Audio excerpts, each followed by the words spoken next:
Speaking of getting, hi, this is Viva Physical Media, episode 28. I'm one of your hosts, Emalie Soderback. I'm your other host, but can you guess who? It's Kevin. It's Kevin. said it a minute ago. Welcome to our show. Yeah. It is middle of November. It is, yeah. Holidays are coming up right around the corner, you guys. This will be out right after Thanksgiving. So I hope you guys had some delish food, memories with family and friends to be cherished. Yep. And maybe you got some, maybe if you went shopping afterwards, you got some good deals. Shop local. Shop local. Hopefully you gave big on Giving Tuesday. I think that's after. But yeah, give but it'll big still be before. No, this will be out before Giving Tuesday. Oh, okay. So well, give big on Give Big Tuesday. To us. To Scarecrow. Yeah. and other worthy and other charities, local businesses and cool cetera. charities. Our friend Sandra, who is such a kind person, always bringing the treats. Cookies. Seriously, always bringing the treats. Those peanut brownies, peanut butter whiskey. I still have a little at my house right now. She brought us these Fort George Farmers Annuary. Character straight out of BoJack Horseman. It's got a kind of a golden doodle and a fish. Golden doodle farmer and a fish. This is cool. I love cool designed cans. You guys remember when you guys used to like bring us beer? Just kidding, but we will always accept it. It did happen before. Yes, it did happen, and I loved it. So thank you so much, Sandra, as always, just for being you. Cheers. Cheers. On December 6th, I'm going to be hosting a silent movie at the Paramount.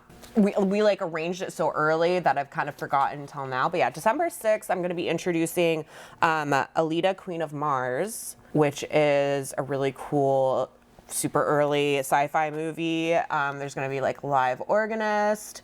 Nice. Paramount's beautiful. I'm pretty nervous because there's going to be like so many people there probably. It'll be fine. But it'll be fine. Yeah, it's going to be fine. And then I'm going to like host a discussion, question and answer thing afterwards too with a couple other people. So if you're in the Seattle area and want to come see me and see a really cool, super old, awesome sci-fi silent movie with a bunch of cool like costumes and makeup and shit, Paramount, December 6th. Scarecrow will have a booth in the lobby as well. Probably pretty soon we're going to be having our best of 2021 up. Yeah, right behind us. Right behind us. No, actually it'll be Christmas first. Damn, it all goes so fast. It'll be Christmas. So we'll have Christmas stuff, and then we'll have Best of 2021. So get ready for some changes and some new recommendations. Also, we will definitely be diving into some Christmas titles and holiday titles next couple episodes. If you have any favorites, you can email us.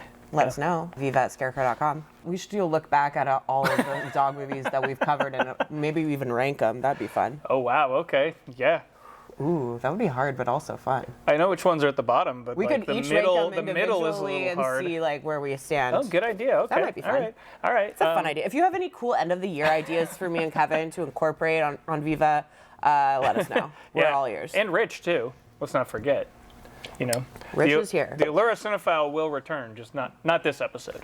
The cat returns, like that movie, you guys. Oh, what? What? Cool. Oh my God.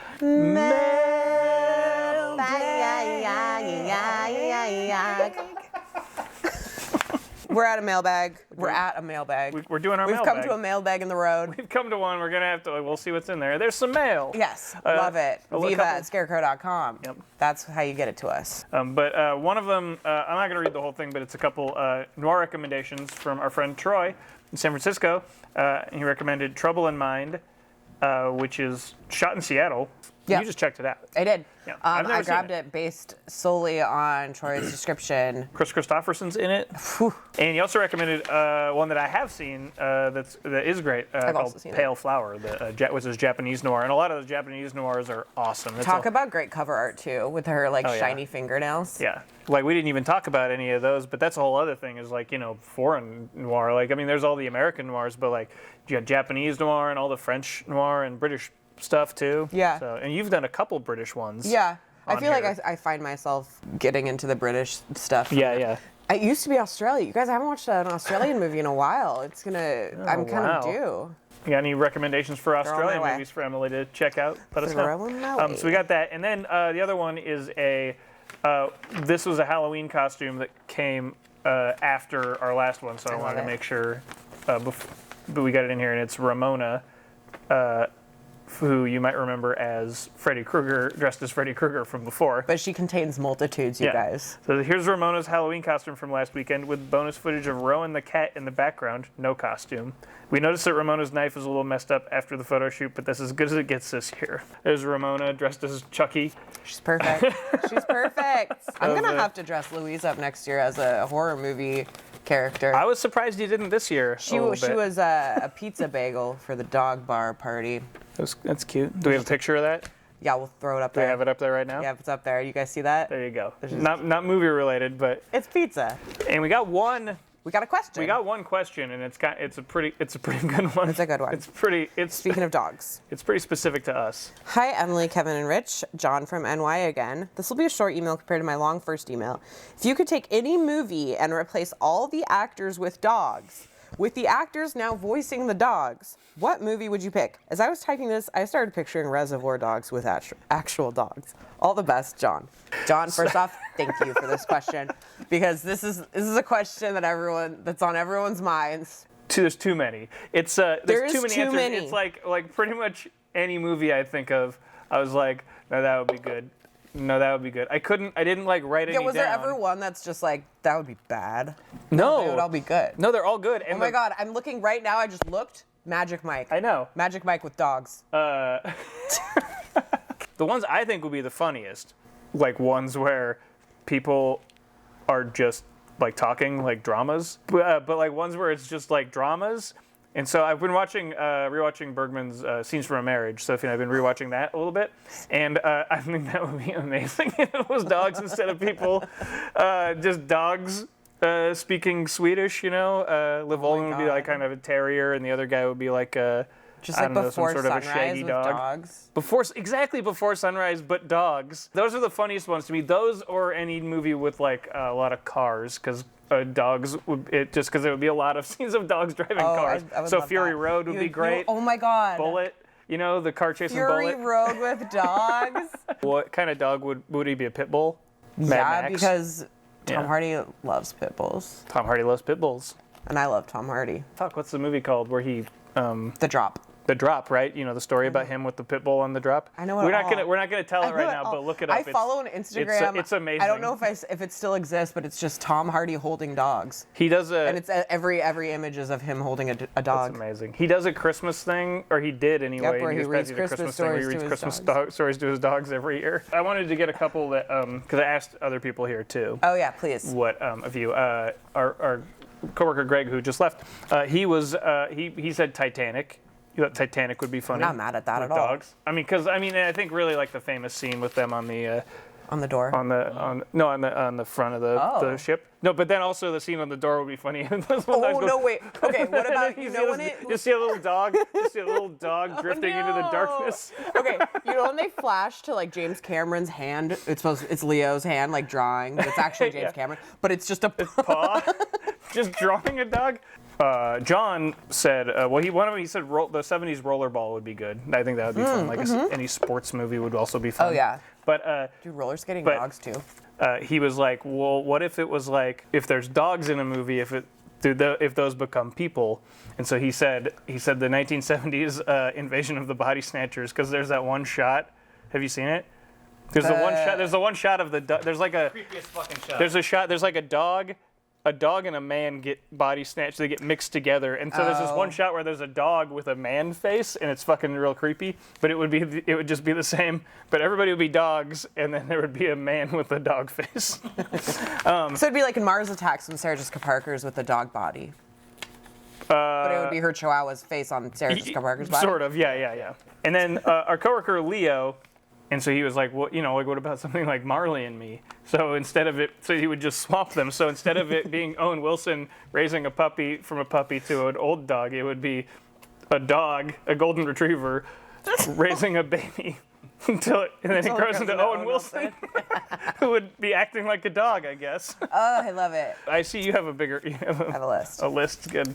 And I came up with titles. Inspired by your recent review and my recent going through all the Stella stuff is Wet Dog American Summer. Okay. Think about Paul Rudd not wanting to pick up the cafeteria tray. Now think of that as a dog. Handsome dog. All right. The world's most handsome. The world's most handsome The world's dog. most handsome dog. Twin Barks. That's Twin Peaks. Okay. The whole series. What a mystery that would be. The Stepford Wolves. Imagine all of these beautiful poodles. They have to be. And then what's the Lady and the Tramp dog? Cocker Spaniel. She's the girl that comes and moves in, Okay. I like it. And then they're robots. Yeah. They're not even real poodles. Okay. Matilda dog. Matilda. Okay, but with dogs. Okay. So, Danny DeVito and Ray Perlman, but as dogs. Okay. And then Matilda as a Matilda dog, moving books around with her brain. It's good. And then I like Miss it. Honey and Mrs. Trenchbull.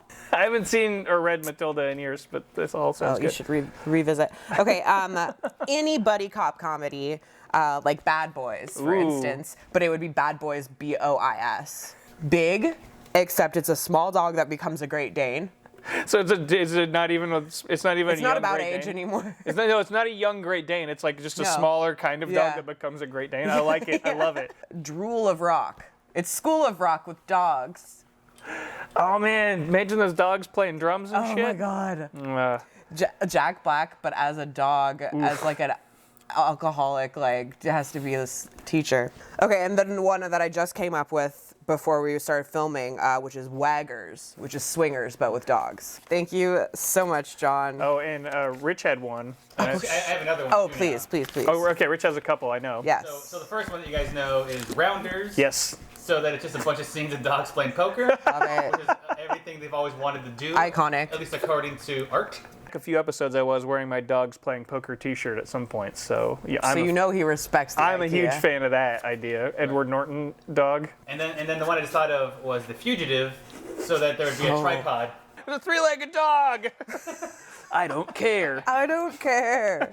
I wanted to check every dog house. That's it. That's every dog house. This is too question good. is bringing us so much joy. It's endlessly entertaining to think of it. Here, so I don't have it anymore. If anybody has this and they want to send it to me, please do. It was a magazine. It was a fake parody magazine called Pupple that I had when I was in junior high, and it was like a parody of People, but it was all dogs. No, I love it. And it was it was so fucking funny. It was like Dog Johnson, and I don't know what Melanie Griffith's pun name was, but it was like Gruff. It might have been, yeah. But it was a whole.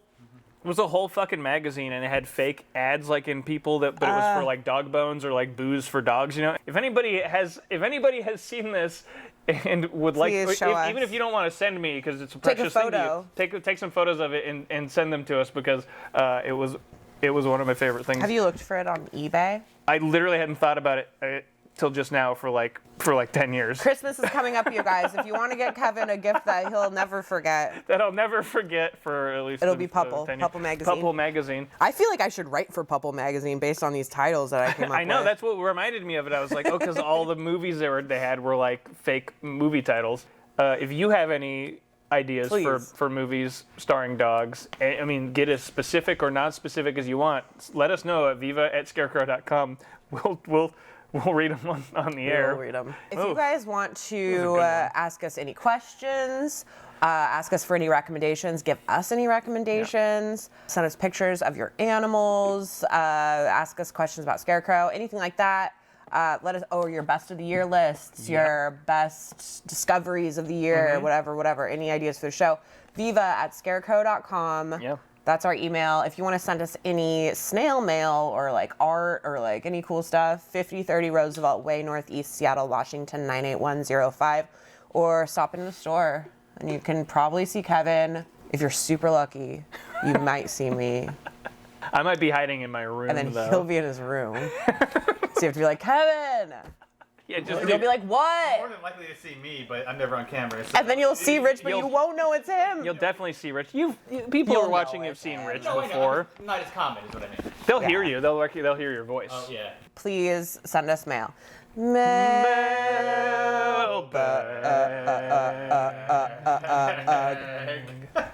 Should we mix it up or? Nope. You go first. All right, I'll go first. So my first pick actually was inspired by our dog pick.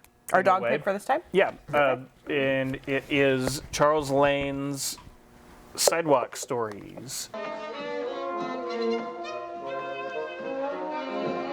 Sidewalk Stories is from 1989, and it's a silent movie, sort of an homage in some ways to like Chaplin. So when I was watching Dog's Life, I was like, oh, I watched Sidewalk Stories in a while. It's a great movie, and so I popped it on and was like, I've never seen that. It's awesome, and there's this great Blu-ray of it available. And there's a good commentary track on there and like a making of kind of thing. Basically about this guy played by Charles Lane, and he is a street artist. He does portraits, in New York City, through a series of events involving the dad being murdered. Oh, damn. And him not knowing where the mom is, he ends up with this child. Yeah. So he ends up with this little girl, played by Charles Lane's daughter, and she's adorable and awesome. And then it's just sort of going through life, hanging out, and he takes her to the street with him to draw, and she starts like drawing on the, nobody comes by to buy his portraits, or they do every once in a while to buy his portraits, but she starts like scribbling on the paper, and all these people keep walking by and looking at it and going, ooh, and so they're paying him for her like her modern artwork or whatever. Yes. The kid is scribbling like, oh, that's amazing, I want that. It plays out like a silent comedy, and it's very sweet. I think it uses the silent format in an interesting way. I think it's a good use of it.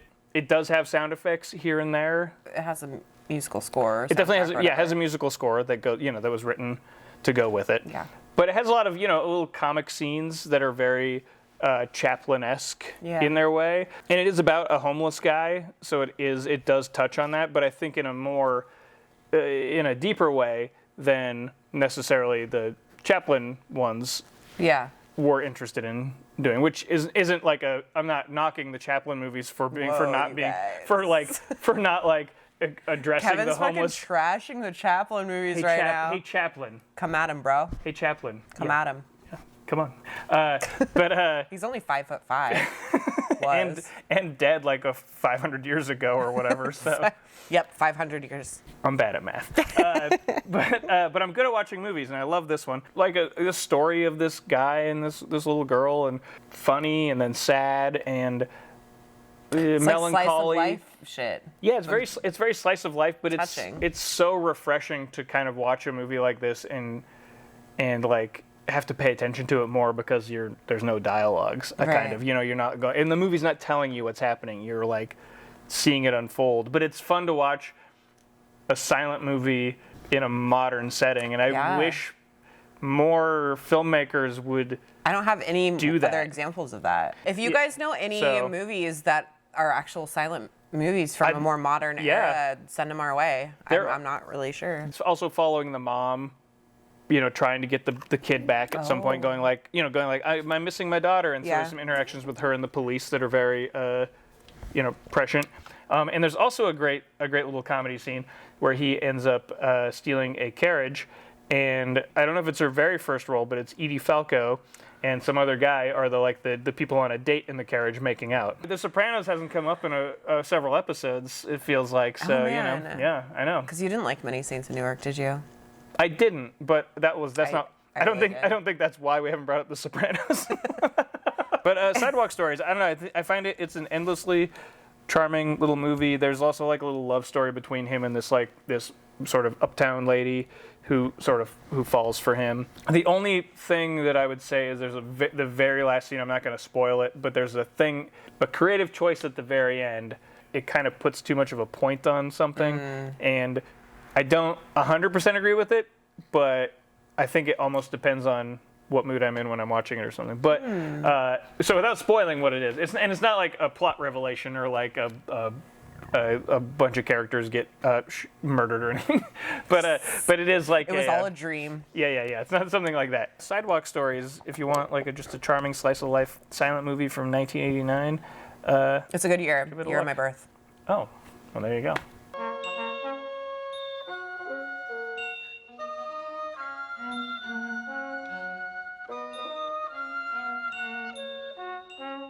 Okay, I have a kind of new movie for one of my picks. Ooh. It's called I Blame Society.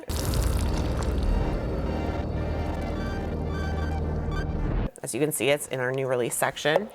This is a 2020 movie directed by Jillian Horvat. This is a super weird movie that I wasn't sure I liked at first. It's like a very low budget indie movie it was kind of even off-putting at first, but it like went full circle towards the end, basically. Oh, okay. So this movie's about this female aspiring director who just got news that her latest project that she's been putting a lot of work into about Israel, they were like, it's too political. You can't do this documentary.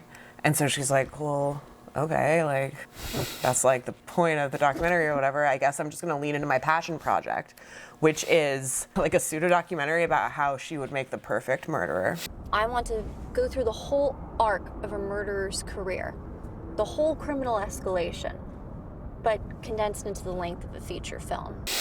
And she decided to do this project because one of her acquaintances at a party one time told her that she would be a great murderer. And she loved that compliment, so she decided to make a film about how she could actually be a perfect murderer.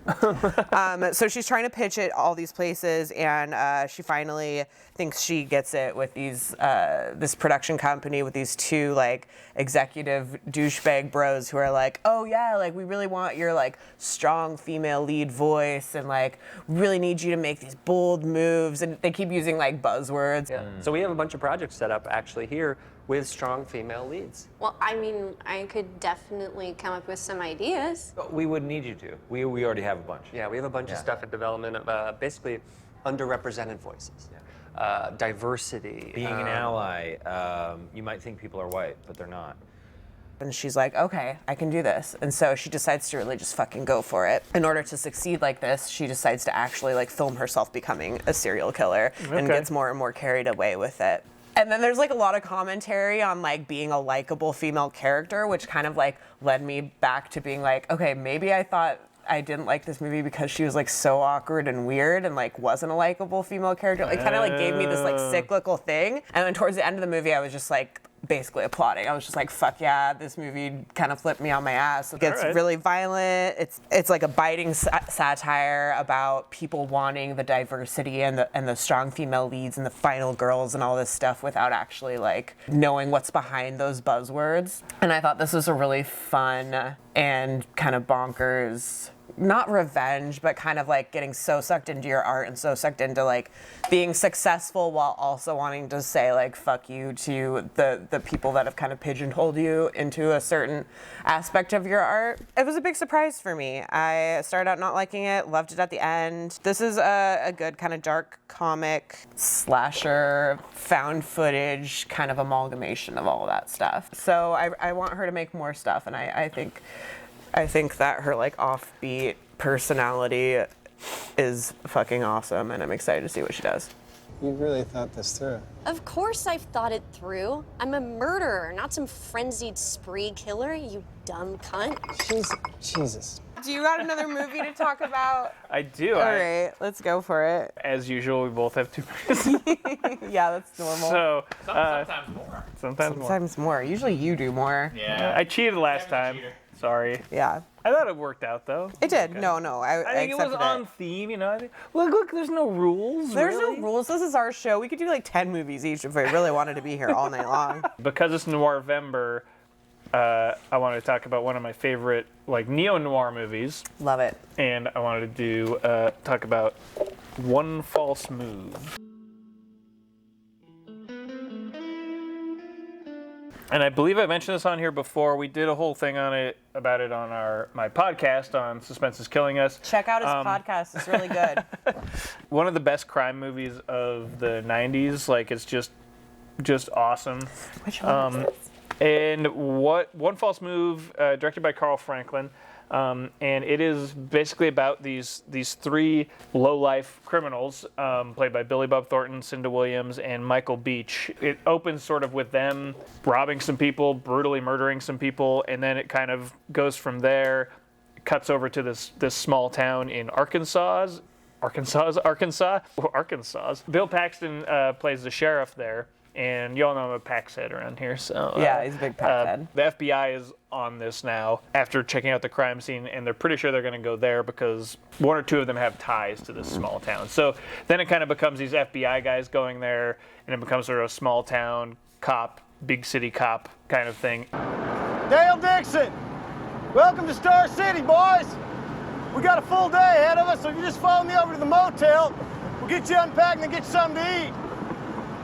You know, as soon as I saw you guys drop by, I knew you must be the boys from California. At the same time, cutting back to these criminals sort of on their way there, and the tensions are rising, and I don't want to give anything away, but it's amazing. Written by Billy Bob Thornton and Tom Epperson, and they were a writing team for a bit. They wrote this, they wrote Sling Blade and The Gift, the Sam Raimi movie. And Billy Bob Thornton is just like in like.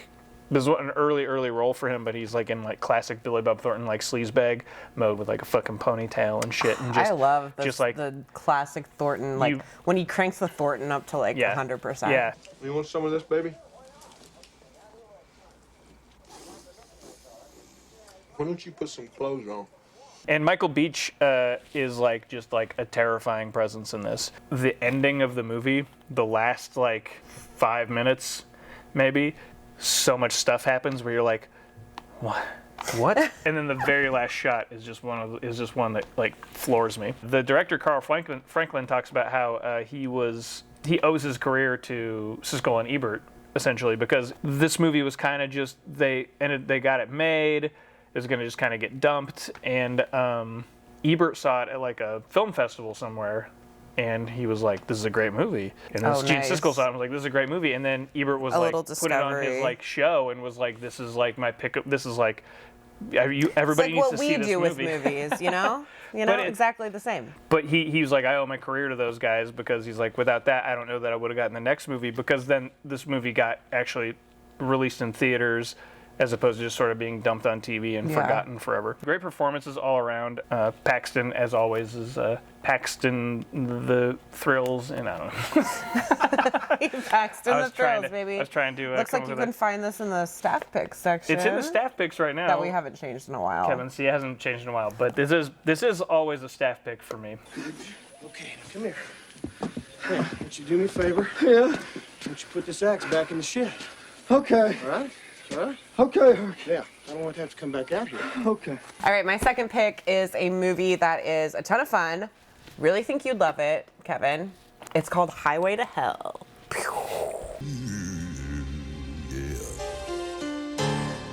don't know why I did the gun noise for it. Because there's a gun on the cover, yeah. Because that guy, his name's Hell Cop. But his name's also, I think, like Sergeant Bedlam. Yep. Highway to Hell fucking rules. So 1991, directed by a director named, I don't know how to say his name, he's Dutch. Ate de Song? De Jong? He directed Drop Dead Fred, which a lot of people love, which I've never seen. Starring Rob Lowe's little brother, Chad Lowe. From Life Goes On. From whatever Life Goes On is. I don't know. And Christy Swanson. Life Goes On, the show with Corky and before your time. And Christy Swanson from the Buffy the Vampire Slayer movie and other things. So they're on their way to elope. They didn't tell their parents, they're just fucking going.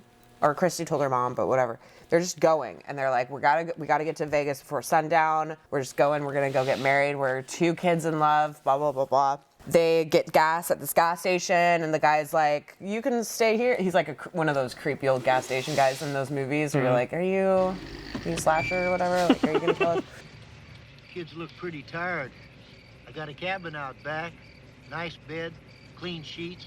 Won't cost you a cent, and I'll guarantee your privacy. Oh, thank you. Chad Lowe's like, Chad, such a weird name. No offense to anyone out there named Chad. No, we really want to get there tonight. We're just going to keep going. And he's like, okay. And as they pull out, the guy's like, but remember. You keep your eye out for 2 Joshua trees. If you get sleepy, don't pull over till you pass the second one. You hear? And Christy Swanson's like, what'd that guy say? And Chad was like, I don't know. That guy was a weirdo. Let's go. Guess what they do? They pull over between the 2 Joshua trees where they're not supposed to. And they get pulled over by Hell Cop.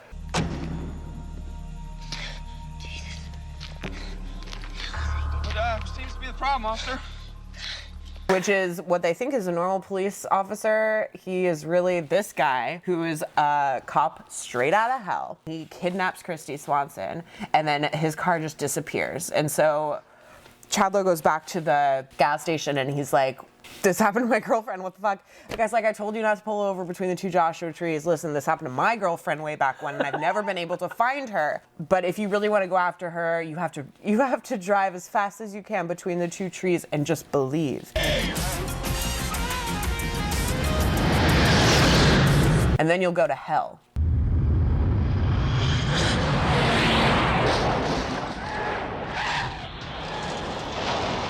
And once you get to hell, you have to go to Hell City, because that cop, Hell Cop, I do want to watch is this. taking Christy Swanson to become a bride of Satan because she's a virgin, because they haven't done it yet. So he's like, fuck, okay. So he goes and he ends up going to hell, and the rest of the movie is his journey toward Hell City to rescue his girlfriend, Christy Swanson. On the way, it's just like a wacky Wizard of Oz-esque, Wild at Heart kind of, which is like Wizard of Oz-esque, journey through hell, which is more like just the world that we know it, but like different. So it's not just like a flaming like orb or whatever. It's like the world, but it's like a desert, and then there's like they go into a diner, and then, like everyone there is like really shitty and like a skeleton, and then and there are people like putting trash on the street instead of picking it up. It's like weird little stuff like that. This movie has a lot of good like practical effects in it. It also has a claymation, I think a three-headed dog.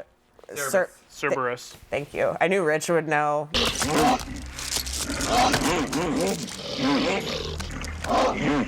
Claymation, which was really exciting for me to see, and just like some really fun monster effects and like prosthetics and stuff, and like it's a blast. So a surprise to me.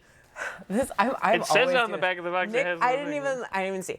Nick was like, my boyfriend, we'll watch any movie together, and he'll be able to point out someone that's not even famous. He'll be like, that guy was an extra in this movie, and I'll be like, no, he wasn't, and then I'll look it up, and like, he was. So there's this guy in the bar, and he's like, that's totally Jerry Stiller, and I'm like, there's no way Jerry Stiller's in this movie, like what? And then I looked it up, and it is him. Can you do this?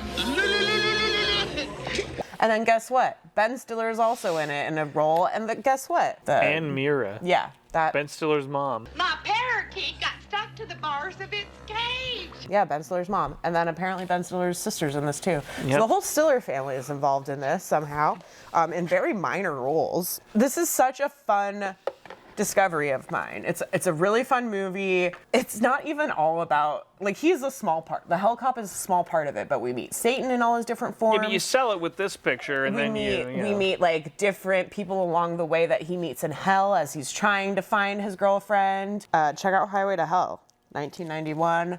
It's a trip that you'll never forget. It's really only skin deep, isn't it? Greetings to you all watching on Viva Physical Media. This is Cody Downs coming to you from San Bernardino.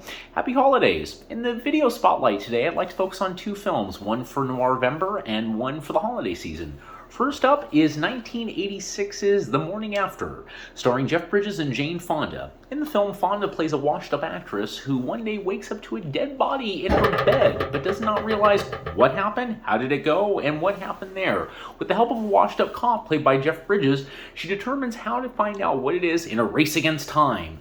With sterling supporting performances by Raul Julia and Kathy Bates, the film was also directed by Sidney Lumet, and I would go as far as to say it's not only one of his most underrated films, it's also an underrated noir from the 80s and an unofficial sequel to Clute.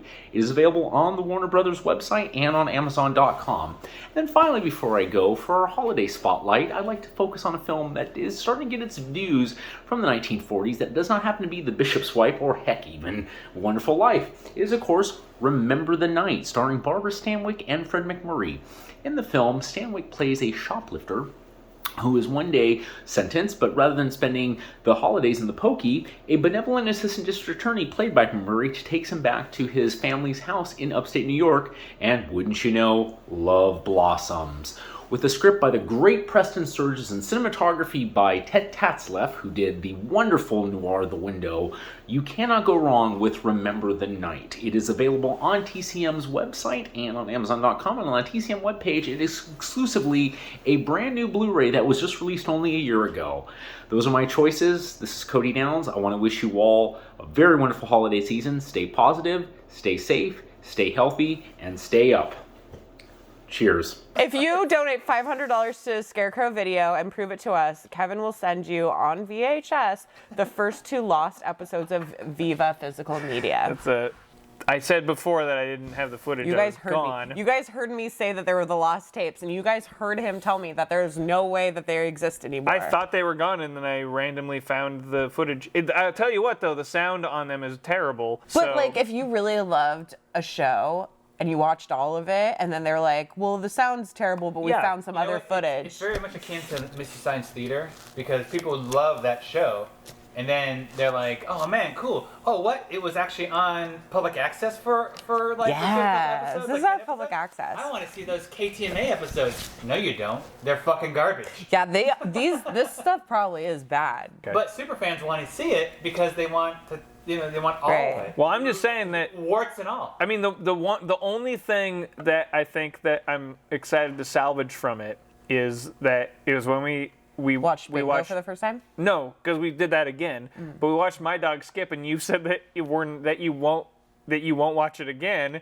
I do kind of want to put together the My Dog Skip segment. Because it's the only time I'll ever talk about it. Because it's an amazing movie. I haven't looked at this stuff since we shot it 2 years ago. $500 donation gets you an exclusive VHS tape of the lost episodes of Viva Physical Media.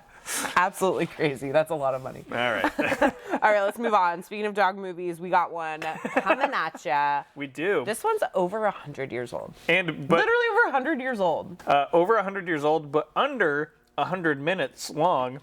True. And it is Charlie Chaplin's A Dog's Life. A Dog's Life.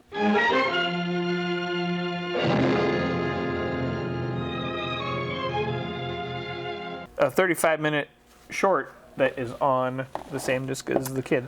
I'm gonna reveal something. I've never watched any Charlie Chaplin movies. Any? Any. Really? I think I've seen like clips, but I don't think I've ever like actually watched a whole one. Of course I've seen clips. Like I majored in film studies, but I never like sat down and ever watched a whole thing. Well, I highly recommend pretty much any of them. That's why I texted you and I was like, this might be dumb, but Charlie Chaplin's a pretty funny guy. I wrote down here, does Chaplin have BDE? Big dick energy? Oh, Chaplin definitely has big dick energy. He totally does. This guy is charming and Chaplin super Chaplin funny. famously had big dick energy. Okay, cool. Yeah. I'm glad that wasn't weird. Read up on Chaplin. Also, did he marry like a hottie cousin who was very young or something? So check his Wikipedia. It's all there. Yeah, for sure. So you're not wrong. I'm not wrong. Although it's I'm not funny, crazy. Although it's funny that you got that vibe from him From A Dog's this Life. 35-minute movie. He's playing the tramp in this. He's playing the classic character of the tramp. Down on his luck, dude. Yeah. I mean, you guys know the Tramp. I don't. Again, what made me want to talk about Sidewalk Stories was like I watched this first and I was like, oh. He's like sleeping behind a fence or whatever, and then it also introduces the dog, and it shows this dog, really cute, like terrier, beagle. It's a mix. It's a mutt, actually. It's a legit mongrel. This dog is. And it says Scraps, a thoroughbred mongrel. Played by a dog named Mutt. R.I.P. Yeah, definitely R.I.P. Definitely R.I.P. This movie's from 1918. This dog has been dead for a long time.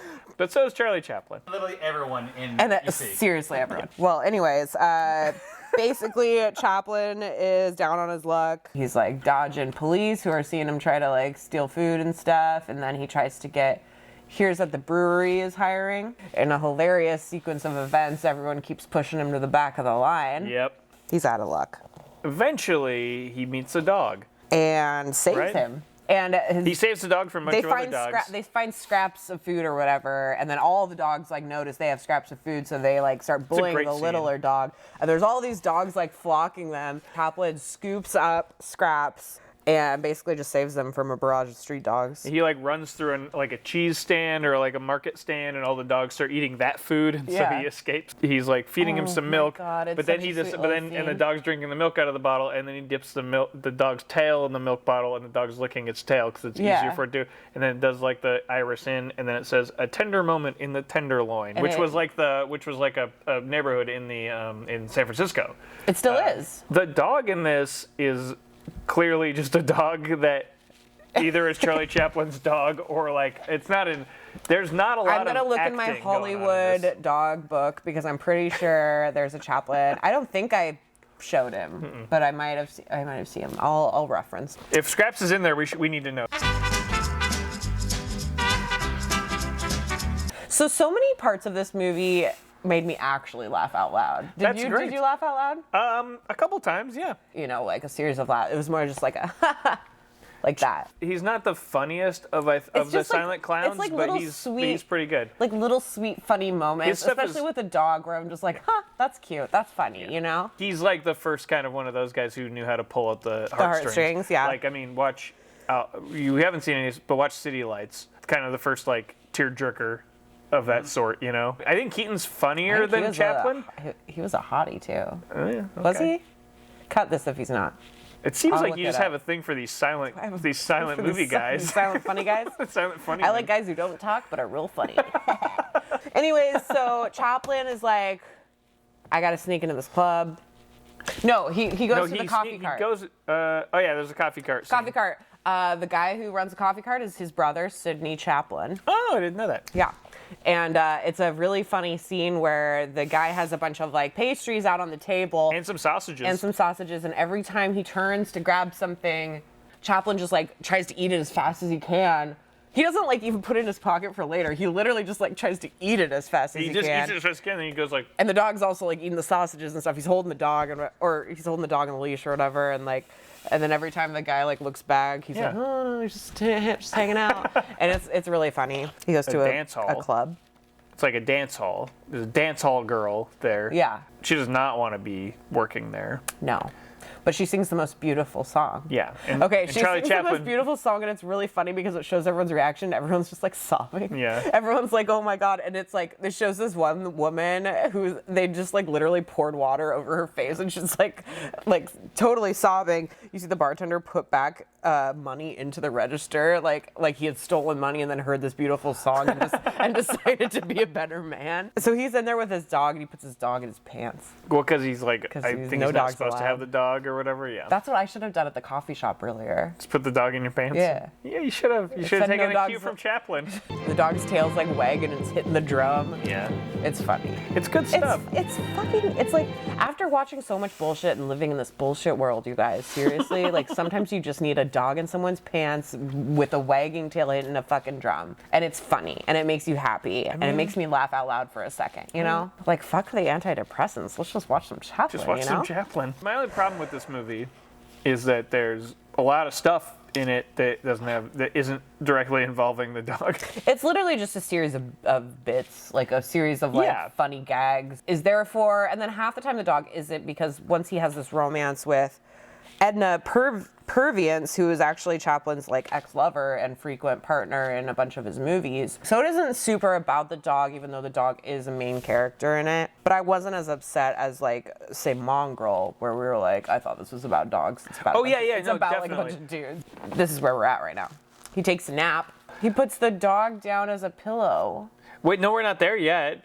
Because before that, he like falls in love with the lady at the place, and they dance, and then he's like, the bartender kicks him out, and then some thieves steal the money from a rich fella who's walking down the street, and they run away from the cops, and they bury the. Okay, I feel like I missed that part. And they bury because I didn't see why the money was in the ground. So these thieves steal some money from some rich guy who's walking down the street with a monocle and stuff, who's like drunk, and they beat him up and steal his money. Then some cops chase them around. One of them buries the wallet, and they run off. It's in the area that Chaplin lives in. And then Chaplin and the dog as a come and sit. And then there's a great scene. Oh, so now so sweet. Now we're to the scene where he like sets up the dog. He's like fluffing the dog. It's so cute. He like changes the dog, so the dog's laying down. If you have a dog, you've probably done this before, where your dog's laying down and you just like lay on the the belly of your dog as like a little pillow. It's such a sweet little scene. And then he realizes, he's like, wait, what's this? And he realizes the dog has fleas, and the fleas are like jumping in his ear. He's like, there's some unexpected visitors, or like something that's like the title card. Cute is what I wrote. And then he's woken up by the dog. Because the dog is dog's digging for something. Chaplin's like, what's going on? And he looks, there's a wallet in there. And there's a whole bunch of money. Full of money. He can go back to that girl at the dance hall that he's in love with. Yeah, he can actually afford to stay at the dance hall and order a bottle. And he's got enough money that she can leave that place and they can go away. They can start their life, which he says, we can start our own life, like in the countryside. Yeah. It's like, you, me, the dog. He like gestures to the dog, like, you, me, the dog. So he's like back there, he's feeling great, he's got all this money, but then the thieves like see that he has the wallet. They steal it back. And they steal it back. And then there's this whole kind of cat and mouse, like steal it, with the wallets going back and forth. Right. And then even the guys that work at the club are taking the wallet, and then it's being taken by the thieves, then being taken by Chaplin. There's a great scene where he like is behind one of the thieves and then pretends his arms are the thieves' arms and gets the other thief to give him some money. It's funny because it's like, this shit sounds stupid and corny, and then you see it and it's like purest, most like authentic form in this fucking movie from over 100 years ago, and you're like, wait, this is why it worked at one point. This is why it's a thing, because it did work like this, and it you know. It's pure physical comedy. Right, Yeah, it's exactly. Great. It gets the wallet, they're running, they're chasing after, the thieves are chasing them. There's like a whole thing where they're shooting at him and stuff. And then like... They eventually just get the wallet. Eventually the dog, Scraps, is the one who gets the wallet. And they get the wallet. The cops have arrested those other guys. It ends with them in an adorable little farmhouse.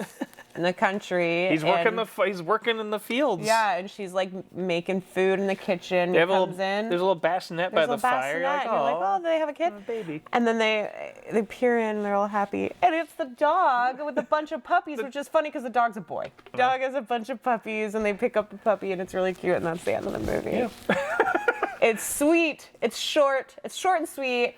It's a beautiful example of physical, slapsticky comedy, and I think I'm really happy that this was my first Chaplin movie that I've seen. This was a very sweet little movie, and I'm really happy that we watched it. This is also Chaplin's first movie in his own studio set that he made. Also, that the studio set he made eventually became the home of the Jim Henson Company. Did you know that? I did not know that. Yeah, weird, huh? Interesting. Weird and cool. Hollywood's crazy. Yeah. Chaplin's a dog's life, you know? Yeah. Good stuff.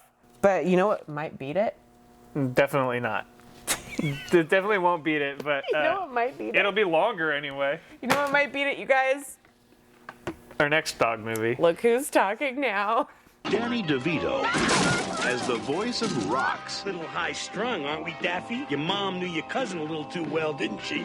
And Diane Keaton as the voice of Daphne. I hate this haircut. My butt is freezing. Look who's talking now. I'll tell you who's talking now. It's dogs instead of babies. If you can believe it. So what if this was reversed and these were all dogs, and then there were two humans who were talking? I'm excited. Whatever. Yeah. No, I mean, I haven't seen it since 1993. So yeah, almost, probably me either. How long is that? Too long. Look who's talking now. Coming up next. Coming up next.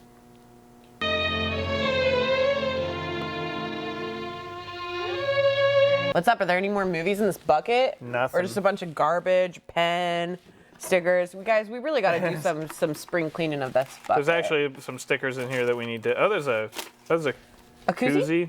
So that means our 28th goddamn episode. Episode 28. Yeah. That's amazing. That's crazy. I think it went pretty well. As always, check out all the links below. Check out all the other stuff we have on our YouTube page. Scarecrow Radio Podcast. Check out Soundtrack Cinema. Check out our Letterboxd list of all the movies we've talked about. Let us know your percentage. I posted that on Twitter the other day. I saw that. I was only at 73. I'm at 70 something. Because I haven't watched a lot of yours. And I haven't watched all of yours, but also some of the ones that I picked are ones that I watched before a Letterboxd, or I didn't log on Letterboxd. Yeah. So, I've seen all of them. I just haven't watched them or logged them on Letterboxd. Yeah, Kevin's seen 100% of it. I've seen all of them.